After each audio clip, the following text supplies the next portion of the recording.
ka gën a gudd am xel gën a rafet am xel mooy ki nga xam ni dafa fekk la suñu borom ni moo gën a rëy mu dem moom diir lool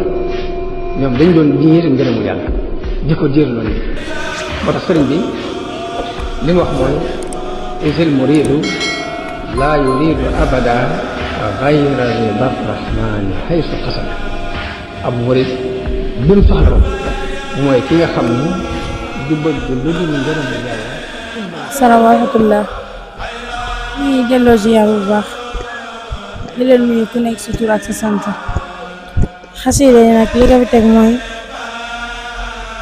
Maam Jaara yi ñoo ko bind ba pare nag mu doon àddiya joo xam ne dañ koy wecceeku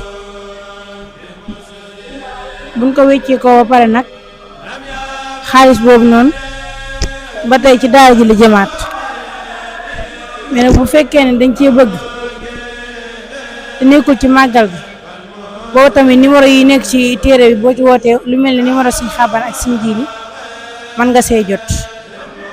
waaye tamit am nañ yaakaar ne bu ñu ñëw Daaru Minam moom daayira xasida yi bu fekkee ne des na dañ koy indaale bu ndikkee ñu jaay ko fa ba keroog muy mat ku ci bëgg si waaw ñu weccee ko ci xasida yi ku ci bëgg si ñaari numéro yi ngay woote muy numéro Sëñ Jiili ak Sëñ Xaban.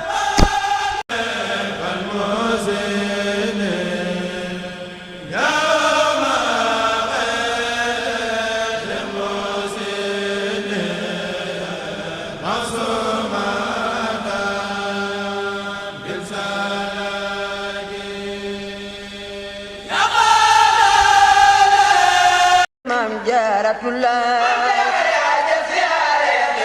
diram te ko hadiya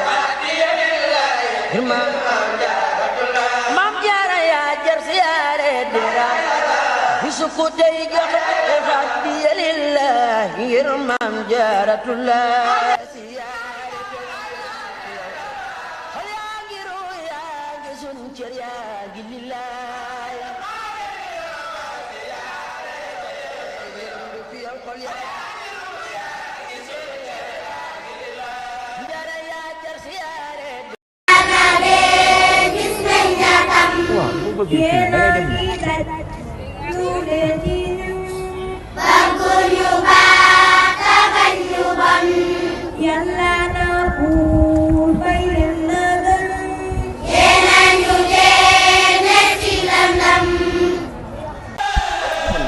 gën a gudd am xel gën a rafet am xel mooy ki nga xam ne